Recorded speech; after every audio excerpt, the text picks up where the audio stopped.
나훔 2장 1절에서 13절까지의 말씀입니다. 파괴한 자가 너를 치러 올라왔나니 너는 산성을 지키며 길을 파수하며 내 허리를 견고히 묶고 내 힘을 크게 굳게 할지어다. 여호와께서 야곱의 영광을 회복하시되 이스라엘의 영광 같게 하시나니 이는 약탈자들이 약탈하였고 또 그들의 포도나무 가지를 없이 하였음이라. 그의 용사들의 방패는 붉고 그의 무사들의 옷도 붉으며 그 항우를 버리는 날에 병거의 새가 번쩍이고 노송나무 창이 요동하는도다.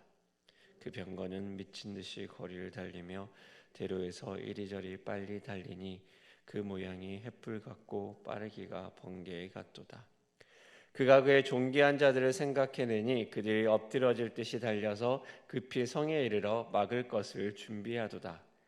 강들의 수문이 열리고 왕궁이 소멸되며 정한 대로 왕후가 벌거벗은 몸으로 끌려가니 그 모든 시녀들이 가슴을 치며 비둘기같이 슬피 우는도다. 니드웨는 예로부터 물이 모인 목 같더니 이제 모두 도망하니 서라 하나 돌아보는 자가 없도다. 은을 노력하라 금을 노력하라 그 저축한 것을 무한하고 아름다운 기구가 풍부함이니라. 니느웨가 공허하였고 황폐하였도다. 주민이 낙담하여 그 무릎이 서로 부딪히며 모든 허리가 아프게 되며 모든 낯이 빛을 잃었도다.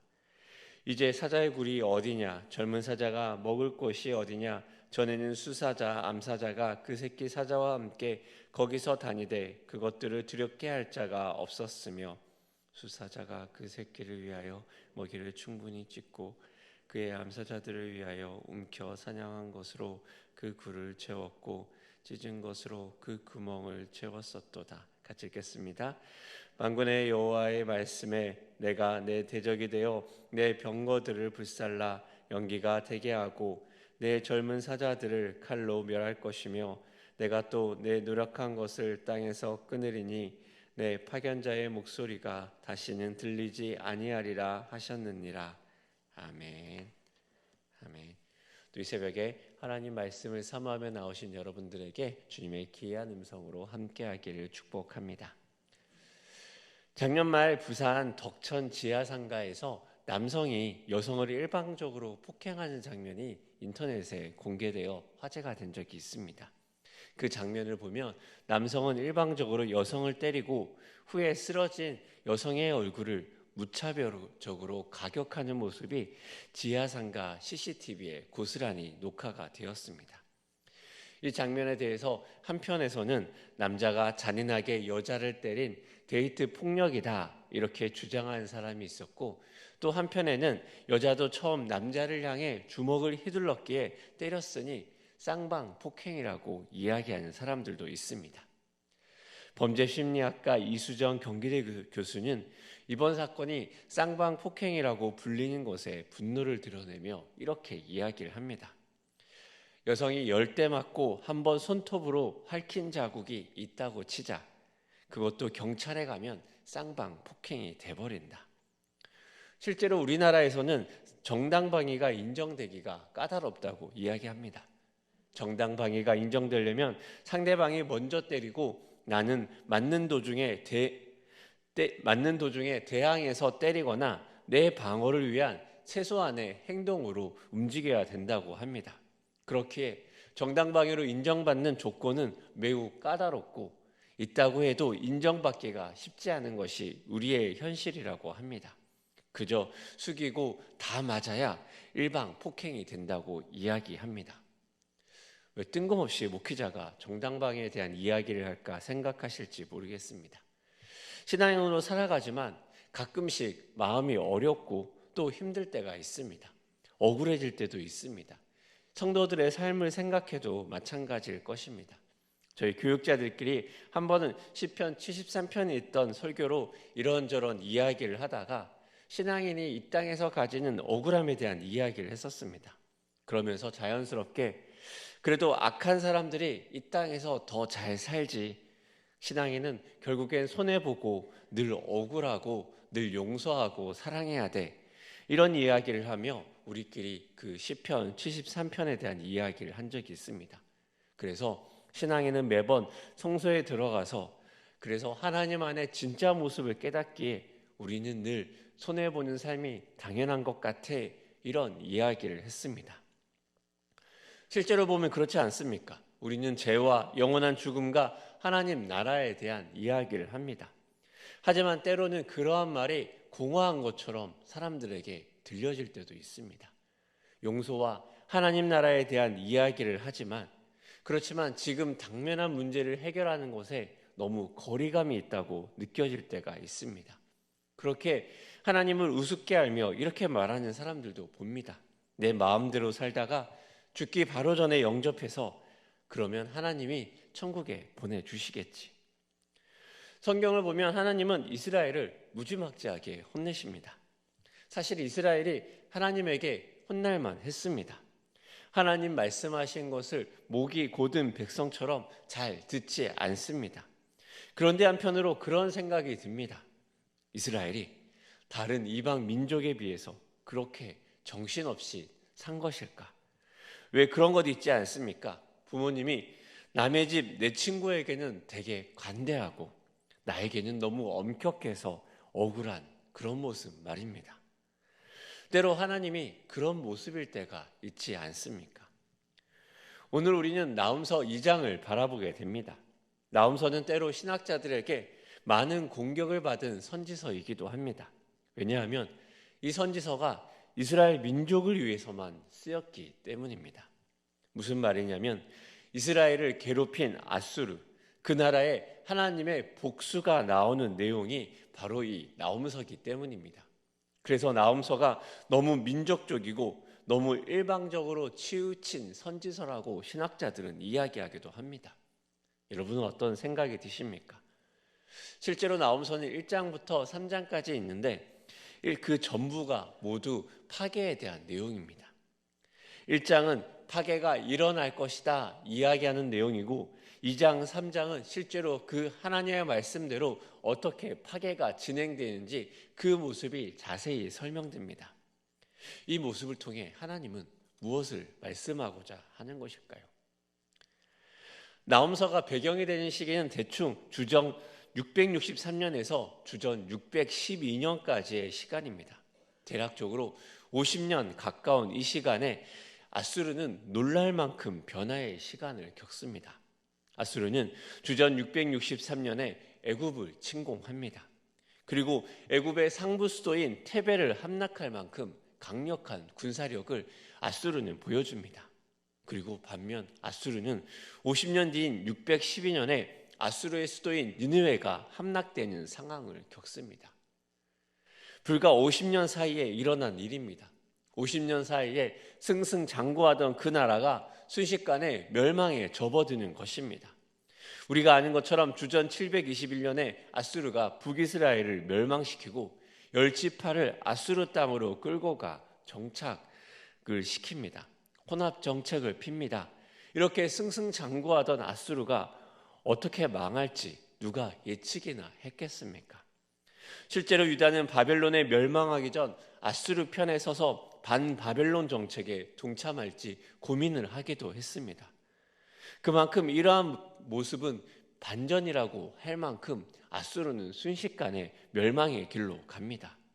이러한 배경 속에 오늘 2장은 조롱 섞인 말로 시작합니다. 우리 같이 오늘 2장의 1절의 말씀을 한번 같이 읽어보도록 하겠습니다. 2장 1절의 말씀입니다. 시작. 파괴하는 자가 너를 치러 올라왔나니 너는 산성을 지키며 길을 파수하며 내 허리를 견고히 묶고 내 힘을 크게 굳게 할지어다. 아멘. 여기서 파괴하는 자는 누구를 얘기하냐면 아수르를 상대하는 바벨론 연합군입니다. 오히려 공격하는 자가 수비하는 자에게 이야기합니다. 마음껏 방어할 준비를 해라. 이 말은 무엇입니까? 공격하는 자가 함락할 자신이 있다는 말 아니겠습니까? 이 조롱은 군대가 강력한 차이가 날 때 하는 말 아닙니까? 그리고 이 조롱은 사실 아수르가 했었던 말입니다.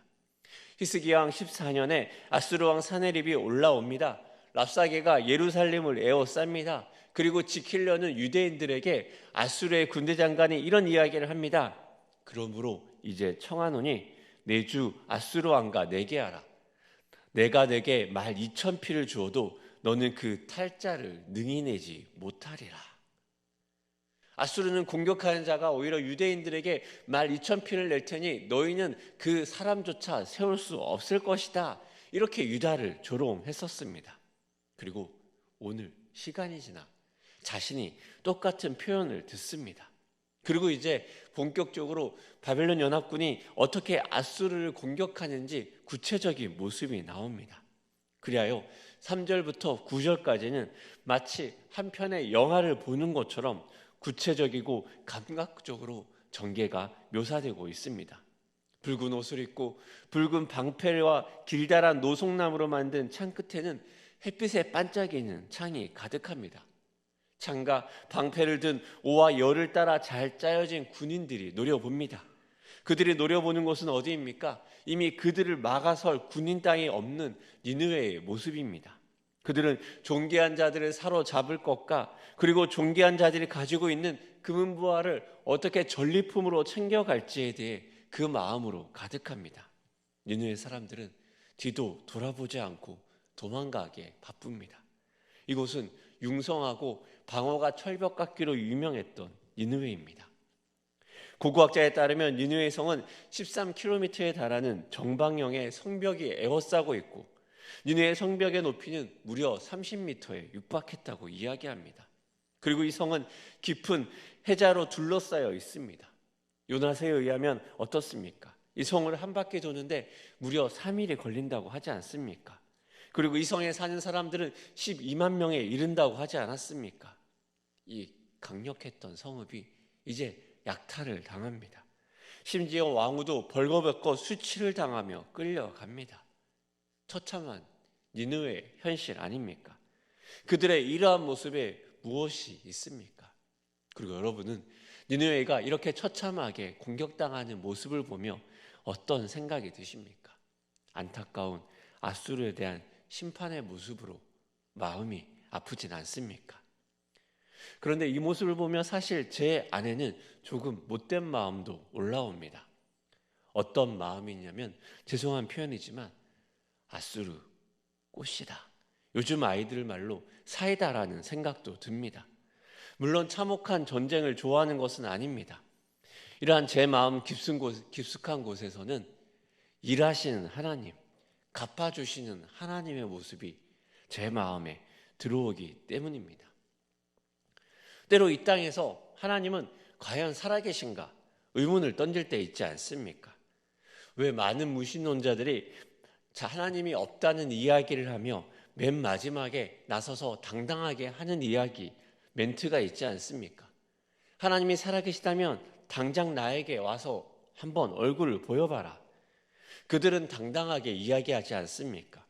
하나님은 때로 의인들이 애매하게 고난받을 때 침묵하는 것처럼 느껴질 때가 있습니다. 하나님을 잘 믿고 하나님을 잘 따르는 사람들이 꼭 어려움을 겪습니다. 아프기도 하고 경제적인 어려움을 겪고 또 관계의 어려움에 그 하나님을 잘 믿는 사람들이 고난받을 때가 얼마나 많습니까? 오히려 하나님을 따르는 것이 고난을 따라가는 길처럼 느껴질 때도 있습니다. 하나님은 과연 어디에 계신가? 우리는 질문을 던지지 않습니까? 이러한 우리의 마음의 뒤에는 하나님의 공의에 대한 갈망이 있습니다. 하나님은 과연 갚아주시는가? 하나님은 과연 일하시는가? 하나님은 과연 나타나시는가? 나홈서 1장의 마지막은 이렇게 끝이 났었습니다. 볼지어다 아름다운 소식을 알리고 화평을 전하는 자의 발이 산 위에 있도다. 유다야 내 절기를 지키고 내 서원을 갚을지어다. 악인이 진멸되었으니 그가 다시는 내 가운데로 통행하지 아니하리로다 하시니라. 여기에서 이들이 전하는 아름다운 소식은 무엇이겠습니까? 바로 오늘 일어나는 하나님의 심판이 아수르에게 임한다. 하나님의 심판이 이 땅에 일어났다. 그 말 아니겠습니까?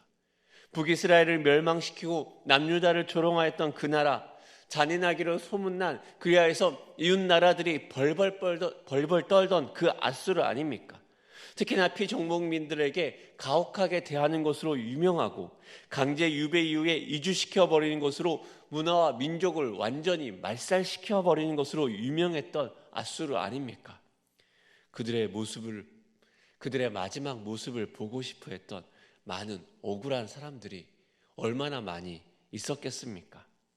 저는 오히려 이 장면에서 밟으면 꿈틀거리는 것과 같은 그 고통받는 사람들의 저항을 느끼게 됩니다. 하나님을 대적하며 떵떵거렸던 아수르 아닙니까? 하나님의 사람들을 공격하고 잔인하게 자신의 필요에 따라 대적하던 자들 아니었습니까? 심지어 그들에게는 요나를 통해 한번 회개하고 돌이키는 기회까지 있지 않았습니까? 그들 모두가 회개하여 심판이 미뤄지기까지 했습니다. 그리고 그들에게 다시 심판이 임했습니다. 회개했지만 일시적이었고 하나님을 향한 것이라고 느껴지기보다는 오히려 그들 자신을 위한 감정적인 돌이킴처럼 느껴졌던 그들입니다. 그러했던 그들이 공허하여지고 그러했던 그들이 심판받는 것에 대해 옳은 것이다. 하나님이 그들의 악행에 갚아주셨다 이야기하는 것이 단순히 민족적인 이야기로만 그치게 될까요? 오늘 본문에서도 아수르의 이전 모습을 기억하며 다시 한번 그들의 삶을 대조합니다. 11절에는 이렇게 이야기하고 있습니다. 11절의 말씀 같이 한번 읽어보도록 하겠습니다. 시작. 이제 사자의 굴이 어디냐? 젊은 사자가 먹을 곳이 어디냐? 전에는 수사자, 암사자가 그 새끼 사자와 함께 거기서 다니되 그것들을 두렵게 할 자가 없었으며. 아멘. 그들이 힘으로 떵떵거렸던 그 시간들이 지나갑니다. 그들의 그 힘과 능력이 사라지고 공허하고 황폐화되었습니다. 우리는 알고 깨달아야 합니다. 하나님은 살아계시며 하나님의 공의는 드러날 것이며 하나님의 심판은 임할 것입니다. 그리고 하나님은 하나님의 백성 편에 서서 하나님의 백성을 지켜주시고 그 억울함을 갚아주십니다. 갚아주시고 신원하시는 하나님을 기억하시길 바랍니다. 그리고 우리는 다시 서야 합니다. 아수르가 대적한 분은 누구입니까? 아수르가 싸운 것은 누구입니까? 아수르는 자신의 힘과 능력을 의지하여 싸운 것이라 했지만 그 아수르가 대적한 것은 사실은 만군의 여호와 아닙니까? 그렇게 13절은 이렇게 이야기합니다. 우리 13절의 말씀도 같이 읽어보도록 하겠습니다. 시작. 만군의 여호와의 말씀에 내가 내 대적이 되어 내 병거들을 불살라 연기가 되게 하고 내 젊은 사자들을 칼로 멸할 것이며 내가 또 내 노력한 것을 땅에서 끊으리니 내 파견자의 목소리가 다시는 들리지 아니하리라 하셨느니라. 아멘. 하나님이 아수르의 대적이 되셨습니다. 그러하게 아무리 강력한 젊은 사자라 할지라도 전에 이스라엘을 각종 수많은 나라를 무너뜨린 병거라 할지라도 하나님 앞에 하나님의 대적이 되었을 때 반드시 무너진다는 것을 우리는 깨달아야 합니다. 하나님을 대적하는 것처럼 느껴지는 그 삶에 하나님은 반드시 갚아주십니다. 어쩌면 아수르는 그들이 대적하는 것이 그저 사람이라고 생각했을지 모릅니다. 그들이 하나님의 공의를 업신여기고 하나님의 사람들을 업신여길 때 그들은 단순히 사람을 업신여긴다 생각했을지 모릅니다. 그렇지만 하나님은 알고 있습니다. 그들이 하나님을 대적했다는 것을 말입니다. 그리고 우리는 다시 우리의 자리로 돌아와야 합니다. 갚아주시는 하나님, 그 하나님이 우리의 하나님이라면 우리는 우리의 삶의 자리에 돌아와야 합니다. 그 자리는 어디입니까? 하나님을 내 대적으로 두지 않으며 살아계신 하나님의 편에 서서 사는 것, 그것이 바로 우리의 삶의 자리 아니겠습니까? 우리는 알고 있습니다. 갚아주시고 신원하시는 하나님이지만 우리가 느끼는 대로 하나님은 하나님의 백성에게 더 많은 것을 요구하십니다. 하나님이 원하셨던 것은 우리가 하나님의 제사장 나라가 되어서 하나님 나라를 주께로 인도하는 것이 아니었습니까? 이스라엘은 실패하였습니다. 그리고 그로 인해 겪었던 것은 아수르가 겪었던 것보다 더 참혹한 아픔을 이스라엘이 겪었습니다. 그러하기에 우리는 앗술의 모습을 보며 다시 그 시선을 우리에게 돌려야 합니다. 이른바 타산지석으로 삼아야 합니다. 그저 앗술의 멸망을 보고 고소해하며 그 시원해하는 것에 그친다면 언제 우리가 알지 못하는 사이에 하나님의 대적이 되어 오히려 우리가 그 멸망의 자리에, 그 공허함의 자리에 설지 알 수 없기 때문입니다. 그러기에 우리는 우리 자신을 돌아보며 겸비해야 합니다. 우리가 하나님 편에서 하나님의 마음을 시원하게 하는 자로 우리의 삶의 방향성이 정해져 있는지 우리는 살펴봐야 합니다. 그리고 하나님의 마음을 시원하게 하는 자로 우리의 삶이 쓰임받고 있는지 돌아봐야 합니다. 우리는 코로나의 시간들을 이제 거의 막바지에 접어들고 있습니다. 그러면서 우리는 지나온 시간들을 돌아보게 됩니다. 지나온 시간들 속에 많은 현상을 보게 됩니다. 코로나의 어려움으로 점점 식어갔던 예배의 열망을 이제 우리는 확인하게 됩니다. 그리고 느슨해지는 공동체성도 보게 됩니다. 모이는 것이 예전 같지 않고 이제 모든 거리두기가 해제되었다 할지라도 코로나의 시대와 달라진 것이 별로 느껴지지 않는 우리의 마음도 보게 됩니다. 그러하기에 우리는 좀 더 우리 자신을 돌아보는 곳으로 우리의 눈을 돌려야 합니다. 하나님은 하나님 편에서 우리의 백성들을 보고 있기 때문입니다. 하나님은 일하시고 갚아주시고 함께 하시는 하나님입니다. 하나님을 대적했던 자들에게 하나님은 갚아주십니다. 신원하십니다. 그리고 이제 우리가 과연 지금 하나님 편에 서 있는지 우리 자신을 돌아볼 때입니다. 사랑하는 여러분, 우리는 하나님 편에 서 있습니까? 하나님의 편에서 하나님의 마음을 시원하게 하는 자로 서 있습니까? 그 확신을 가지고 그 믿음을 가지고 더 담대하게 하나님을 향한 예배의 자리로, 하나님을 향한 열망의 자리로 나아가는 여러분 되시길 기도합니다. 그래야 해서 하나님을 내 편으로 삼고 담대하게 하나님 앞에 서서 믿음으로 하루를 승리하며 주 앞에 기쁨으로 나아가는 일산 충신의 귀한 성도님 되시기를 축복합니다. 우리 함께 기도하겠습니다. 사랑하는 하나님 아버지, 하나님은 신원하시고 갚아주시는 하나님임을 믿음의 눈을 들어 바라봅니다. 아버지, 우리가 그 믿음을 가지며 하나님 앞에 서서 담대하게 우리의 하루의 삶을 살 수 있도록 도와주시옵소서. 우리도 모르게 우리의 삶이 하나님을 대적하는 삶이 되어 있지 않습니까? 하나님이 아닌 다른 것을 구하며 하나님이 아닌 다른 것을 찾다가 어느새 나도 모르게 하나님을 대적하는 반대의 자리에 서서 하나님을 괴롭히고 있진 않습니까? 코로나의 이제 어려움들이 끝이 나가고 있습니다.